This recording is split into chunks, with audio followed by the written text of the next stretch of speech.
Sir नेमकं काय झालेलं आहे? काहीशी पॅनिक सिच्युएशन जी आहे ती निर्माण झाली आहे, लोकांना आत सोडलं जात नाही. इन ऑर्बिटच्या ऑफिशियल साईटवर मेल आलेला आहे की इन ऑर्बिटच्या स्टोअरमध्ये बॉम्ब ठेवला गेलेला आहे. आणि असा मेल आल्यानंतर हा मेल नवी मुंबई पुरता नाही तर संपूर्ण भारतामधले जे इन ऑर्बिटचे स्टोअर आहेत त्यांच्याकरता हा मेल आहे. आणि असा मेल आल्यानंतर पूर्ण मॉल व्हॅकंट करणं आणि व्हॅकंट केल्यानंतर सर्व मॉलची तपासणी करणं आणि कुठे बॉम्ब ठेवला आहे का हे शोधण्याची प्राथमिकता ही पोलीस डिपार्टमेंट किंवा बॉम्ब शोध पथकाकडून ही पूर्ण प्रक्रिया पूर्ण करण्याची गरज असते.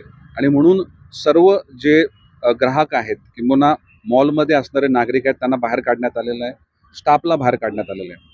आणि संपूर्ण मॉलची चेकअप ही बॉम्ब शोधक पथकाच्या माध्यमातून पोलिसांच्या माध्यमातून केली जाते.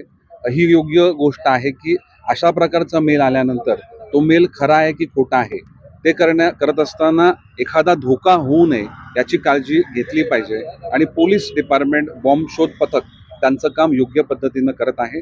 नागरिकांना या आलेल्या मेल करता आणि या निर्माण झालेली परिस्थिती याला सपोर्ट केला पाहिजे. जिथपर्यंत पोलिसांची खातरजमा होत नाही, या ठिकाणी कोणत्याही प्रकारचा बॉम्ब नाही, तिथपर्यंत आपण जास्त करून या मॉलच्या लांब राहणं आणि पोलिसांना आणि बॉम्ब शोध पथकाला त्याचं काम करून देणं हीच गोष्ट या ठिकाणी योग्य ठरेल. साधारण किती वेळापासून म्हणजे हा मेल हा सर्व म्हणजे भारतामधील सर्वच मॉल करता गेला, त्यामुळे 100% खात्री करून घेणं हे गरजेचं आहे. आणि पोलिसांचं काम बऱ्या अंशी पूर्ण झालेलं आहे. मला वाटतं अजून 1-2 तास त्याला लागतील. आणि पोलिसांना त्यांचं काम करून देण्याकरता त्यांना पुरेसा वेळ आपण देखील दिला पाहिजे.